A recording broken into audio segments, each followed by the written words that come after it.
Bismillahirrahmanirrahim. Assalamualaikum warahmatullahi wabarakatuh. Masih dalam sesi History and Civilization Question and Answer Series atau Sejarah dan Peradaban Question and Answer Series.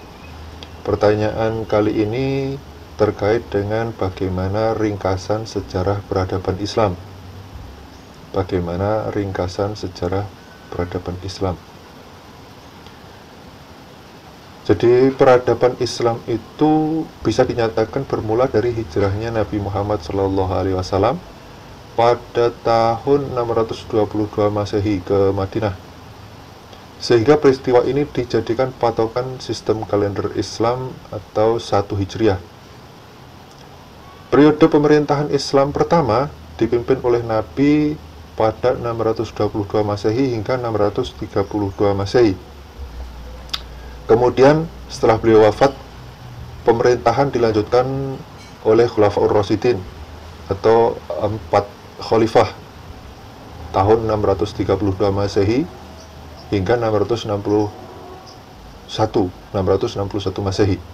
Di akhir masa ini umat Islam terpecah menjadi 3 golongan besar, yaitu Khawarij, Ahlus Sunnah, dan Syiah.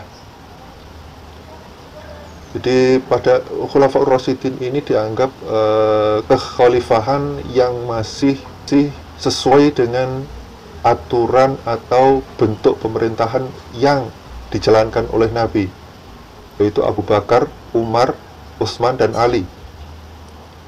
Nah, di akhir pemerintahan Khalifah Ali terjadi perselisihan yang begitu besar di antara umat Islam, sehingga menghasilkan 3 kelompok besar, yaitu Khawarij, Ahlus Sunnah, dan Syiah. Setelah terjadi perselisihan, Bani Umayyah memenangkan tampuk pemerintahan Islam dan mulai merubah sistem pemerintahan menjadi bercorak kerajaan turun-temurun. Mereka berkuasa 661 Masehi hingga 750 Masehi. Pada 750 Masehi, mayoritas wilayah Islam dikuasai oleh Bani Abbasiyah, berlangsung hingga 1258 Masehi.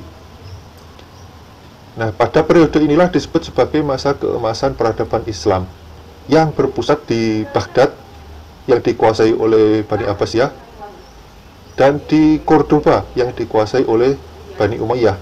Jadi ketika Bani Umayyah berkuasa di mayoritas wilayah Islam, di seluruh wilayah Islam berkuasa 661 Masehi hingga 750 Masehi.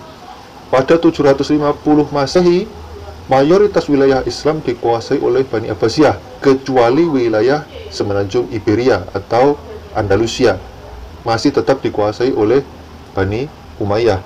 Nah, mulai masa itulah bermunculan ilmuwan-ilmuwan dan peradaban Islam dinyatakan atau disebut dalam keadaan dalam periode keemasan. Demikian yang bisa saya sampaikan mengenai ringkasan sejarah peradaban Islam. Terima kasih. Quote kita kali ini, "Maturity is not measured by age. It is an attitude built by experience." Maturity is not measured by age. It is an attitude built by experience. Terima kasih, semoga bermanfaat. Assalamualaikum warahmatullahi wabarakatuh.